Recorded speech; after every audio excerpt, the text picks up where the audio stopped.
it's good fun. Days like these are great. You get the whole industry together, and to have, companies and corporations like Interbet and Cape Racing who are so generous with sort of time and energy into making a day like this possible is it's fantastic for everyone.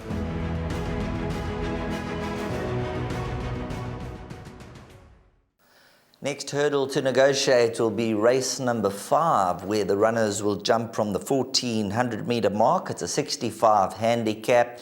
As Devon and I have mentioned throughout the show, a few lower division handicaps.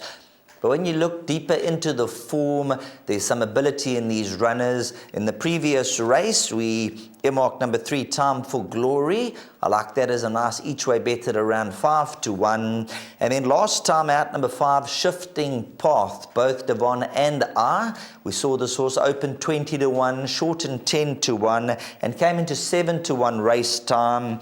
When you go back in this individual's form lines, he ran third to Hit Them Hard Sunshine. 5 lengths behind Charles Dickens, Lightspeed, King Regent. There's a lot of good form lines there. The handicapper had him at a 94, and when he came down to a 68 in his last run, his penultimate run, poor show. Last time out, he never ran a race. He was so wide, so I'm willing to forgive him, and he's the only runner who has attracted early support. I thought the 12-1, so we got in there early, now down 8-1.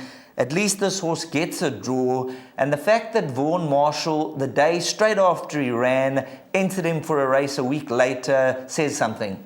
No, 100%. I think you hit the nail on the head there. I'm in full agreement with you. I think the draw definitely beat this horse in his last start. He had absolutely no luck in the running. I remember that race when he came really, really wide into the straight, and before that there was a wall of horses in front of him. He just had absolutely no luck. So if he shows some of that earlier form that he has shown, he will be able to beat a field of this nature. I'm hoping that he can jump well, and Robert Carty can just slot him in a half-decent position.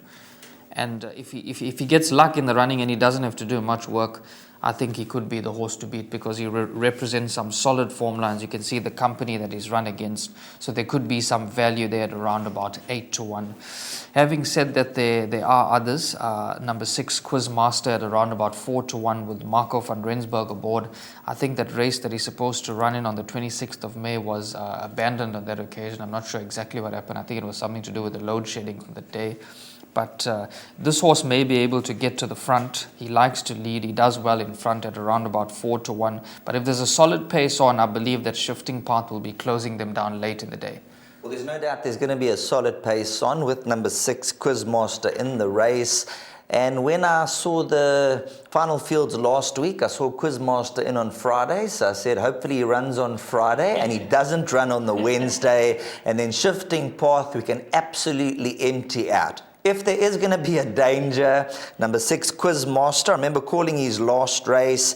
He went very quick up front. He skipped away almost 5.5 lengths, and only the last 100 meters he started to tread water. So I see number 6, Quizmaster, going to the head of affairs, and Marco van Rensburg, just before they turn for home, he'll give him a bit more bridle. And hopefully number 5, Shifting Path, will be slotted in second. And maybe the last 50 meters, if Quizmaster does come up for air, maybe the paths can come home. Shifting Path, the path fork, and put his nose down, hopefully on the line. Shifting home on the stand side of the track, hopefully with Robert Carty aboard. And just one more horse I want to touch on, Sheldon, number 7, Two Sides to a Story from the mowing yard with Rachel Vinegar aboard. She takes the 1.5 kgs off again. You got to factor this horse into your equation in terms of the pick 6, your jackpots, trifectas, because the recent form is very good.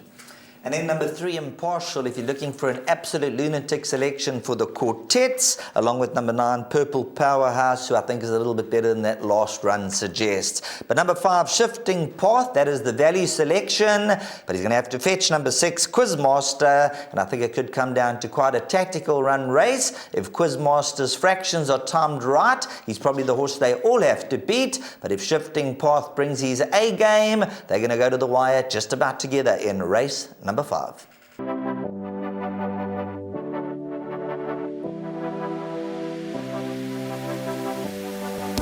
The betting, the not so much anymore, is more down to my own fault. I need to get studying again to get the edge back. But yeah, it's a great product. I love the exchange. It's really, in my opinion, one of the better bookmakers, if not the best bookmaker out there.